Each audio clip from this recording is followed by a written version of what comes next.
নমস্কার, জ্যোতির্ময়ী দেবস। আপনাদের মধ্যে অনেকেই আছেন তাদের রাত্রে ঘুম হয় না। তার কারণ কি? কোন গ্রহের জন্য?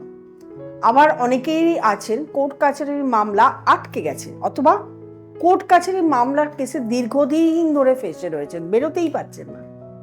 আবার অনেকেই আছেন কর্মক্ষেত্রে তাদের প্রচণ্ডভাবে প্রবলেম চলছে, তাদের শারীরিক অনেক সমস্যা চলছে। এগুলো সাধারণত হয় কোথা থেকে? এগুলো হয় রাহু বা কেতুর একটা সমস্যা। আপনার গ্রহের মধ্যে, আপনার জন্ম চার্টে যে গ্রহগুলো থাকে তাদের মধ্যে রাহু এবং কেতুর যে অবস্থান, সেই অবস্থানের উপর ডিপেন্ড করে যে আপনার কি সমস্যা হবে। ন্যাচারালি এই রাহু এবং কেতুর অবস্থান খারাপ হলে কিন্তু এই সমস্যাগুলো দেখা দেয়। এবারে যখন অমৃত খাওয়া হচ্ছিল, যখন অমৃত উঠছিল, সমস্ত দেবতারা দেবতারা সবাই মিলে অমৃত পান করছিলেন অমরত্ব লাভ করার জন্য। তখন রাহু কেতু অমরত্ব লাভ করার জন্য অমৃত পান করতে গেছিলেন এবং পান করেও ফেলেছিলেন। সে মতো অবস্থায় গলা থেকে তাদেরকে কেটে দেওয়া। তার মানে শুধু তারা এইটুকু জায়গা অমৃত পান করেছিলেন, রাহুর গলা আছে, কেতুর গলা নেই। এই যে কেটে ফেলে দিয়েছিলেন, যে এই যে অমৃত পান করেছিলেন, কেটে ফেলে দেওয়ার পরের থেকে কিন্তু রাহুর ছলকারিতা ধরে নেয়। ছল চাতুরির মাধ্যমে রাহু তার কাজগুলো করে। ধরুন আপনার রাহুর মহাদশা চলছে বা অন্তর্দশা চলছে, বা রাহু আপনার সঠিক অবস্থায় নেই, আপনি কিন্তু এই সময় ওভার কনফিডেন্স হয়ে যাবেন। আপনি যে কাজই করতে যাবেন না কেন, সে কাজই মনে হবে আপনি ওটা ঠিক করছেন। লোকে আপনাকে বুদ্ধি দিচ্ছে বা আপনাকে কেউ পরামর্শ দিচ্ছে, আপনার বড়রা বা আপনার বন্ধু বান্ধব বা আপনার আত্মীয় স্বজন যেই হোক, আপনাকে পরামর্শ দিচ্ছে এই কাজটা করা ঠিক না, কিন্তু আপনি সেই কাজটাই করছেন কারণ ওটা আপনার নিজের মন থেকেই বলছে এই কাজটাই ঠিক। এবং এই ওভার কনফিডেন্সের ফলে আপনার কিন্তু অনেক ধরনের প্রবলেম হচ্ছে, আপনি অনেক ধরনের সমস্যার সম্মুখীন হচ্ছেন। এবং এই রাহুর ফলে আপনার প্যানক্রিয়াসের রোগ, আলসার, গ্যাস্ট্রাইটিস, লিভার, কিডনি, বিভিন্ন ধরনের রোগ ভোগের সমস্যা নিয়ে ভুগতে শুরু করে। রাহু কি দেয়? বল দেয়, বলাবল। মানে রাহু অতিরিক্ত বল সৃষ্টি করে শরীরে এবং মনে, যার জন্য আপনারা প্রেশারাইজ, নিজের থেকেই প্রেশারাইজ হয়ে সমস্ত সৃষ্টি করে ফেলেন, এবং তাতে অনার সৃষ্টি অর্থাৎ খারাপই হয়, ভালো কিছু তো হয়ই না, খারাপ হয়। কেতু আবার কি? কেতু হলো আপনার বংশধরকে বাঁচায়, বংশকে বাঁচায়। এবার কেতু কিছু ক্ষেত্রে বংশকে সুরক্ষা দেয়, বাঁচায়, আবার কিছু ক্ষেত্রে কেতু খারাপ ফলও দেয়। এতক্ষণ রাহুর কথা বলেছি, এবার একটু কেতুর কথা বলি। কেতু যাদের খারাপ অবস্থায় থাকে তাদের গর্ভ নষ্ট হয়ে যায়, বংশ বৃদ্ধিতে বাধা দেয়। আবার যাদের কেতু বৃহস্পতির সঙ্গে কানেক্টেড থাকে তাদের বংশ বৃদ্ধি ঘটায় এবং ভালো বংশ হয়।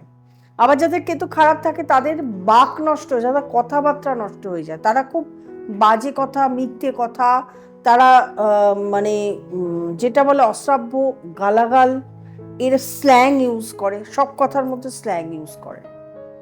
কেতু থেকেও কিন্তু বিভিন্ন ধরনের রোগ ভোগ আমরা দেখতে পাই, বিভিন্ন ধরনের রোগ ভোগ দেখতে পাই।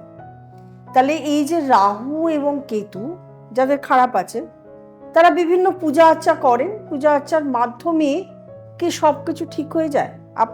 আপনাদেরকে বলা হয় বিভিন্ন পূজা আর্চার কথা, সবকিছুকে, এটা একটা কোশ্চেন মার্ক। কারণ এটা অনেকেই জিজ্ঞাসা করেন, অনেকেই বলেন যে পূজা আর্চা করলে কি ঠিক হয়ে যায়?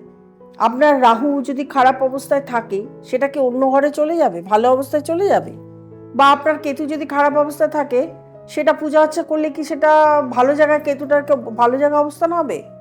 তা কিন্তু হবে না। রাহুর জায়গায় বসে থাকবে, আপনার চার্টে যেখানে রাহু বসে সেখানেই বসে থাকবে, কেতু আপনার চার্টে যেখানে বসে সেখানে। কিন্তু কি এই ফলাফলটা, রাহুর যে খারাপ ফলাফল, কেতুর যে খারাপ ফলাফল, এই খারাপ ফলাফল দুটোকে নেগেটিভিটি থেকে পজিটিভ ফল দেয়, অর্থাৎ পুজো অর্চনা, রাহু কেতু যে সমস্ত পুজো অর্চনা করা হয়, কবচ তৈরি করা হয়, যন্ত্র তৈরি করে কবচ, সমস্ত কিছুই এগুলো পূজা অর্চনার মাধ্যমে যে করা হয় সেগুলোকে আপনাকে মানে ভালো ফলাফল দেয়, নেগেটিভিটির থেকে পজিটিভ ফল দেয়।